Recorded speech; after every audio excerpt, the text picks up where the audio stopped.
सबसे पहले Ashish was doing this film and I got a call from Ashish saying कि सोनारिका ऐसे करण सर की फिल्म है और एक बार ही जाओ, take a meeting with him.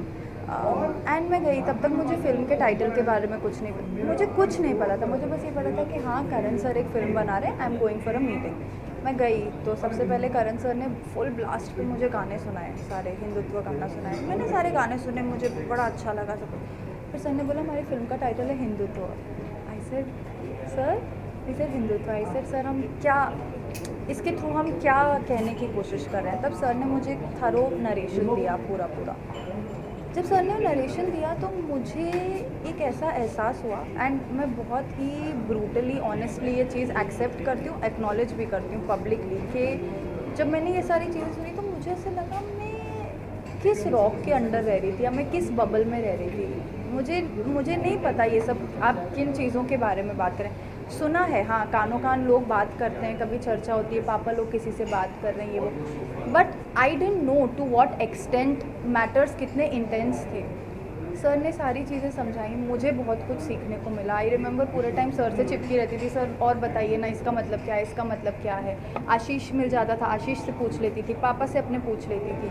तो this film for me was a learning experience और मुझे बहुत कुछ सीखने को मिला इस फिल्म के थ्रू, हिंदुत्व के बारे में। टाइटल ही इस तरह का है कि एनी इंडिविजुअल मैंने एसोसिएट को जानना चाहिए ये टाइटल क्या है, कहीं आगे चल के मुझे कंट्रोवर्सी में कभी इन्वॉल्व होना पड़ेगा। तो जब मैंने करण सर से यही चीज़ मैंने उनसे कही तो करण सर ने बोला कि सोनारिका, अननेसेसरीली हिंदुत्व को कंट्रोवर्सी से कनेक्ट किया जाता है।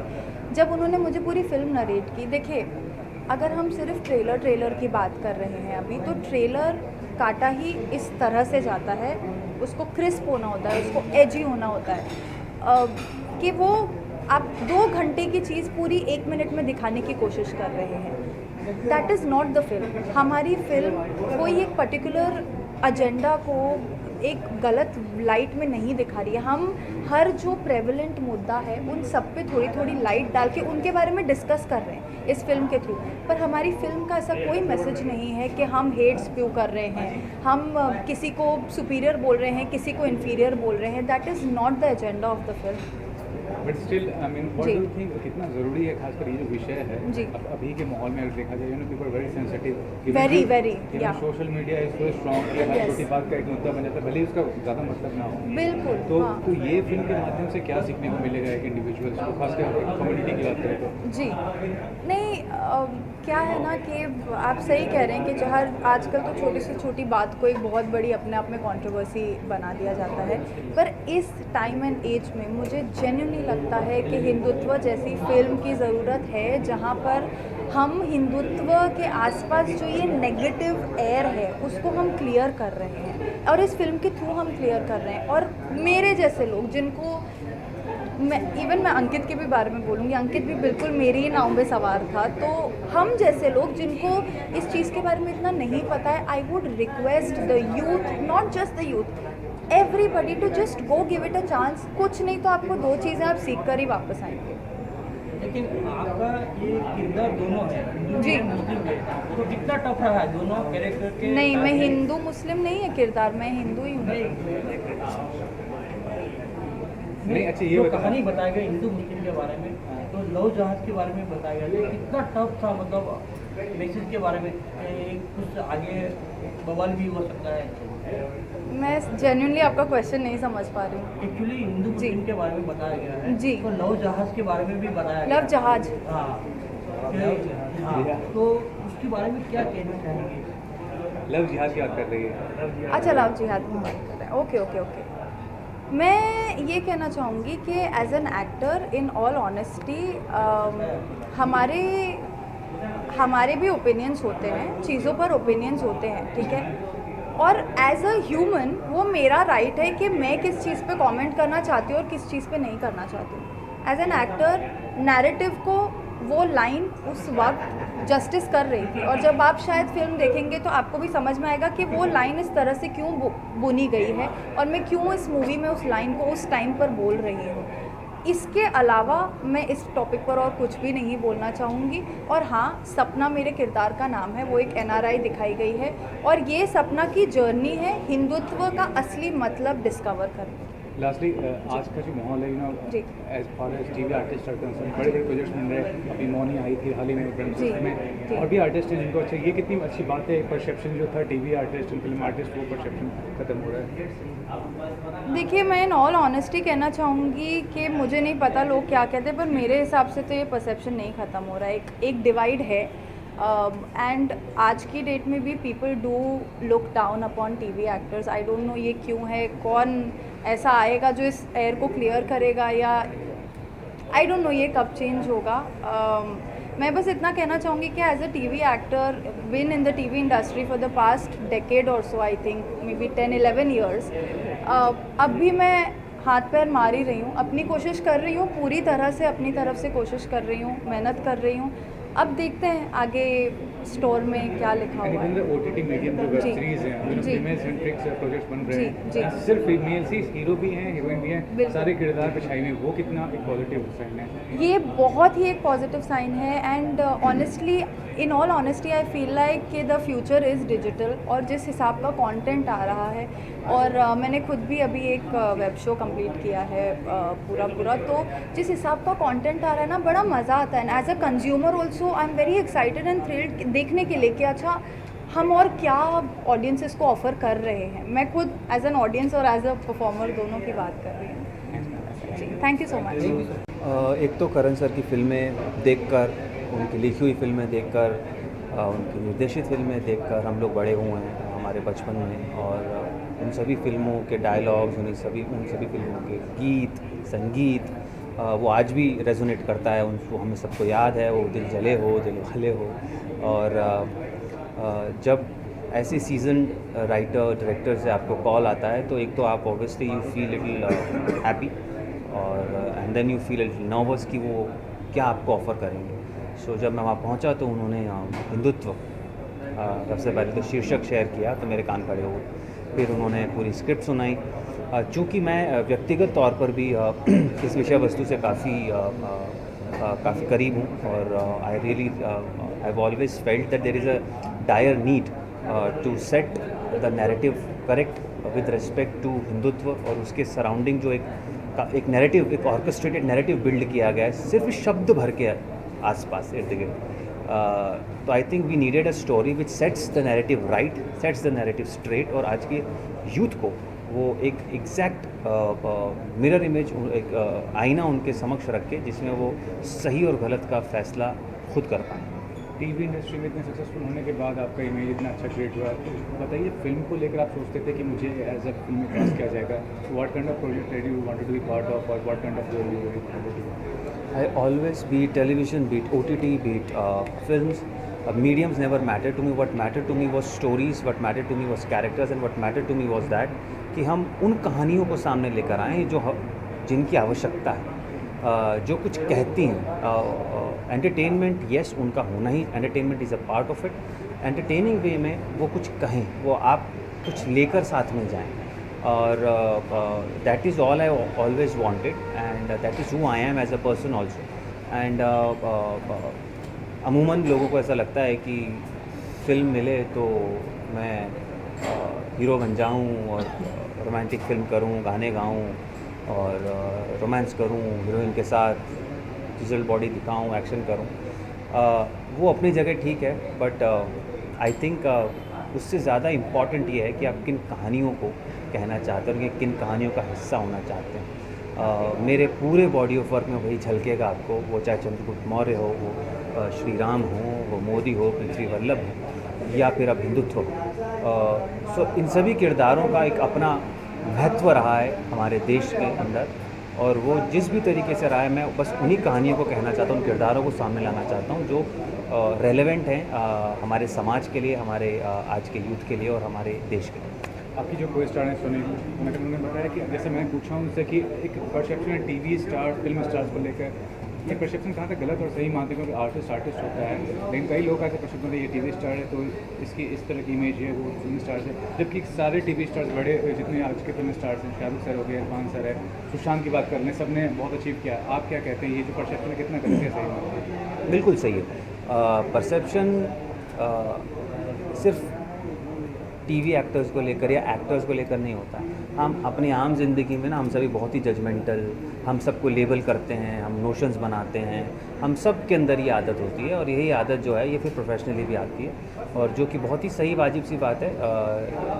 एक नोशन बना लेना, जैसा कि मैंने कहा कि हिंदुत्व शब्द के अराउंड एक नोशन है, वैसे ही टीवी एक्टर के अराउंड एक नोशन है। तो लेबल्स से मैं पहले भी नहीं कभी डरा, मैं आज भी नहीं डरता हूँ और there are only two ways to counter any kind of notion, any kind of label.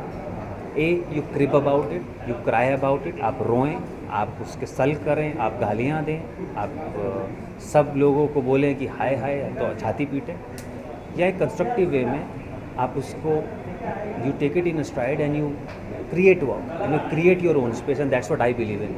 So मैं अपनी जगह बना रहा हूँ, मैं अपने तरीके से अपनी जगह बना रहा हूँ और ये लेबल्स ये सब ज़िंदगी भर चलते रहेंगे, इनसे क्या करना है। आशीष, लास्ट में ये कहना चाहूँगा कि आज के दौर में जो है कंटेंट बहुत बड़ा मीडियम है। अभी गुजराती फिल्म छेलो शे गई है ऑस्कर्स में, जबकि कश्मीर फाइल जैसी बड़ी फिल्में या ट्रिपल आर वो नहीं जा पाए। क्या कहना चाहेंगे, कितना ज़रूरी है कंटेंट को वैल्यू करना और जो आर्टिस्ट है उनको डेब्यूटेंट आर्टिस्ट है वैल्यू करना, अगर वो अच्छा ऐड करते हैं तो स्टार्स की वैल्यू और जो क्या कहते हैं बजट की वैल्यू वो अब कम हो गई दिखाया। ये बहुत ही I think golden period for content है, क्रिएशन के लिए भी और to be a part of any kind of content. क्योंकि दर्शक जो है अब दर्शकों के पास में अपनी बात कहने का और अपनी पसंद बताने का बहुत ही अच्छा ज़रिया हो गया है। वो अपनी पसंद बता रहे हैं, वो अपनी सोच बता रहे हैं, वो अपना इंक्लिनेशन बता रहे हैं कि उन्हें क्या देखना पसंद है, क्या देखना नहीं पसंद है। और I think it is time that makers realize and understand that कि अब वो ऑडियंस को फॉर ग्रांटेड नहीं ले सकते, वो चाहे एक्टर हों, मेकर्स हों और प्रोड्यूसर्स हों। ऑडियंस को फॉर ग्रांटेड लेना आई थिंक बहुत हो गया है और it is time that we realize that कि हम बार बार बोलते थे हमेशा content is the king, content is the king, audience is the king and we have to understand that and realize it and उसके ही हिसाब से, जैसा आपने बोला कि हर तरह के कंटेंट की आज हम देख रहे हैं जगह है, OTT पर इतना बेहतरीन कंटेंट बन रहा है, लोग देख रहे हैं ना, फिल्में चल रही हैं irrespective of the budget, irrespective of the actors, फिल्में चल रही हैं और एक सेकेंड, हाँ जी कुछ हाँ। सो जिस तरह का कंटेंट, जिस तरह की फिल्में बन रही हैं, I think it is very very important for makers to understand and realise कि it's time that they value and respect what audience want.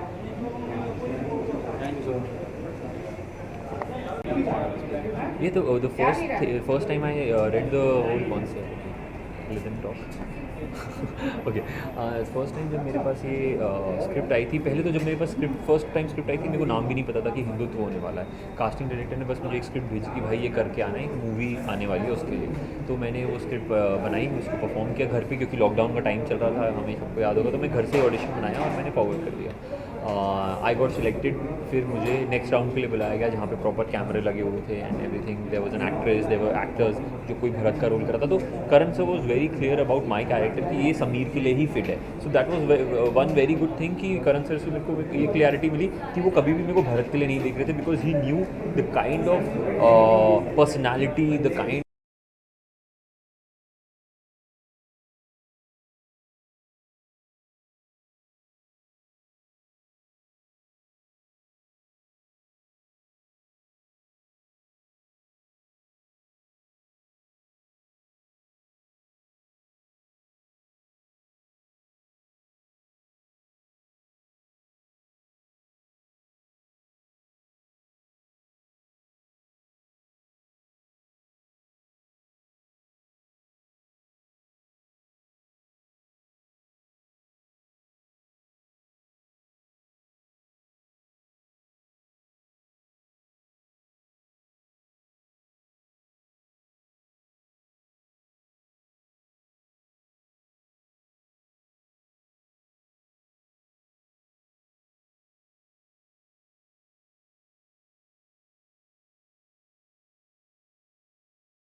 Done in this movie. Thank you so much. यार विवाद तो होंगे, पर मुझे लगता है अगर हम उसके बारे में बात नहीं करेंगे तो कौन करेगा। यानी हम हमेशा बात सब कर रहे हैं, पर कोई मूवी के ज़रिए कभी किसी ने बोला नहीं है, तो हमने बस एक स्ट्रॉन्ग पॉइंट उठाया है कि इसके बारे में बात हो, इसके बारे में चर्चा हो। आई नो, मैं बॉम्बे में ही था जब ये सारी चीज़ें पहले लोगों ने इंडिया गेट के सामने प्रोटेस्ट किया था, काफ़ी सारी ये सारी चीज़ें हुई थी। मेरे फ्रेंड्स भी थे जो प्रोटेस्ट में गए थे। तो हम we live in a very secular country, हम सबके पास राइट है बोलने का, और हम इस मूवी के ज़रिए बस यही बोल रहे हैं, अगर आप हिंदू हो तो just be proud to be a Hindu. मैं तो मुस्लिम कैरेक्टर प्ले कर रहा हूँ, फिर भी आई am very happy playing that character because he is a very strong headed guy and he's fighting for his community. Whatever he's talking about his community, he's strongly coming out and saying about it. तो उसको कोई शर्म नहीं है वहाँ पे ये बोलने के लिए कि मैं मुसलमान हूँ। वो प्राउडली कह रहा है, वो बोल रहा है मेरे कौम के साथ कुछ गलत हो रहा है तो मैं फाइट करूँगा। That's it. कॉलेज वाला सीन, कॉलेज वाले से तो वो ट्रेलर तो 2 मिनट का है, तो मैं कॉलेज में वो कहते हैं अफजल तेरे कातिल जिंदा है। हाँ। क्या फिल्म मेकर और आप लोग भी मानते हैं कि ऐसा बोला गया था, जो अभी भी तफ्तीश जारी है, अभी ऐसा क्लियर नहीं हुआ है?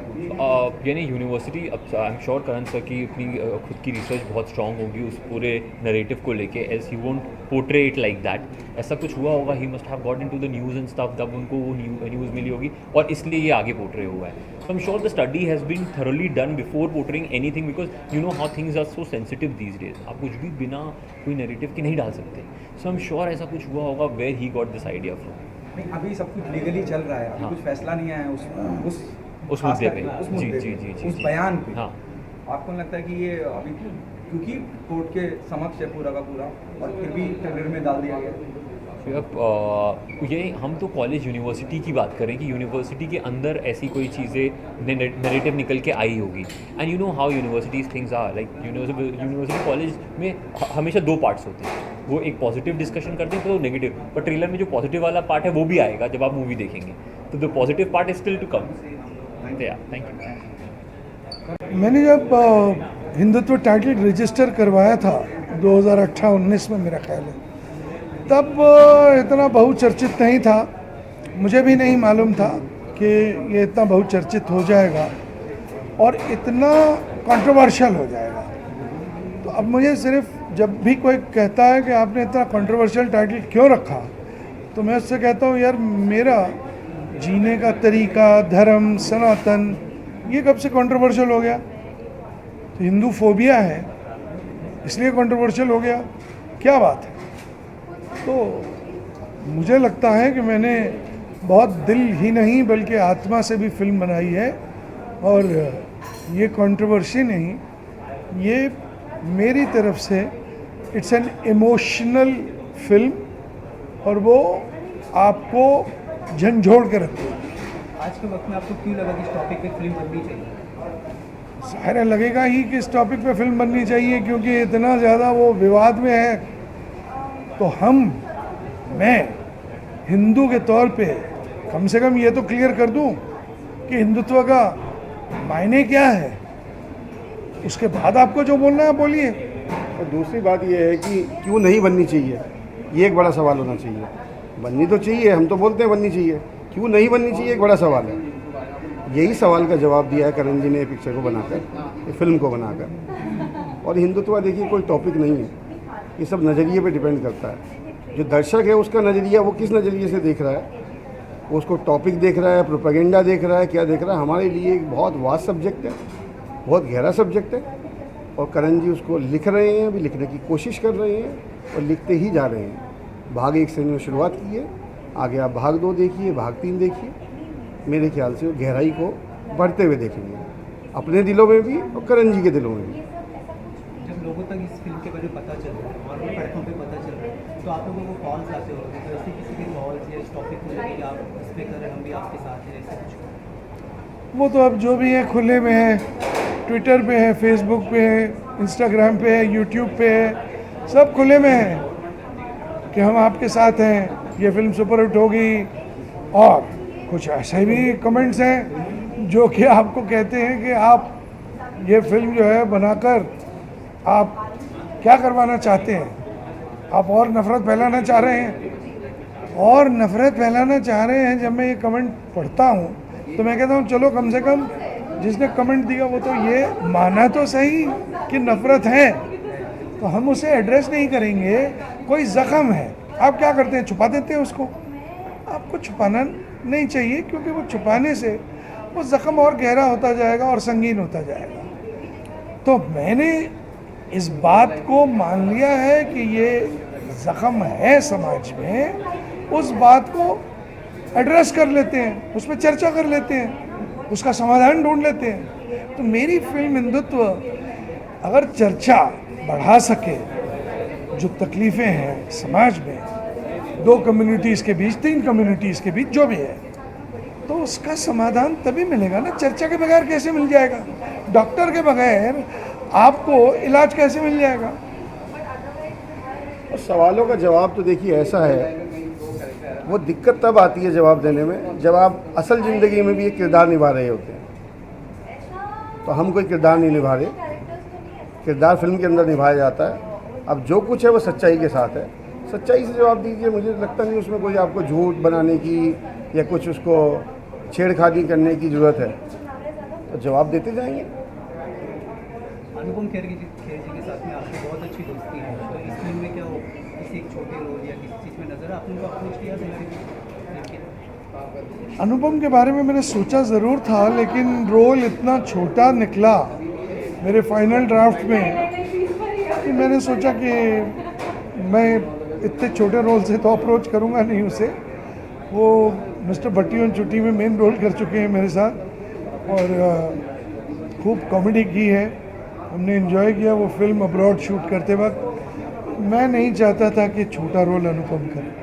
आपने एक से हिट फिल्म की है, तो जैसे भी मूवी को आपने राइट किया है, डायरेक्ट भी आप कर रहे हैं, प्रोड्यूस भी आप कर रहे हैं, तो आपकी पिछली फिल्म देखने को आपके जो एक फॉलोअर्स होते हैं, जो नाम जुड़ा हुआ है, तो उनकी अपेक्षा बहुत बढ़ जाती है मूवी को लेकर। तो उन लोगों को मतलब कितना क्या कहना चाहोगे, लोगों को क्या स्पेशल इसमें देखने के लिए मिलेगा? मेरे हिसाब से ये मेरी बेस्ट फिल्म है, और ये मैं इसलिए नहीं कह रहा क्योंकि ये बहुत ही बहुत सारे लोग कहते ही हैं मेरी लेटेस्ट, मेरी बेस्ट है, बट मैं एक दृष्टा के रूप से कह रहा हूँ कि जितनी फिल्में मैंने लिखी हैं, जितने शोज़ मैंने लिखे हैं, डायरेक्ट किए हैं, फिल्में बनाई हैं, उनमें से ये सबसे बेहतरीन है। और मैं वजह भी बता दूं कि फिल्में मैंने दिल से लिखी, हर फिल्म दिल से लिखी, चाहे वो हिट हुई चाहे फ्लॉप हुई, लेकिन ये दिल के अलावा इसमें आत्मा भी जुड़ी हुई है।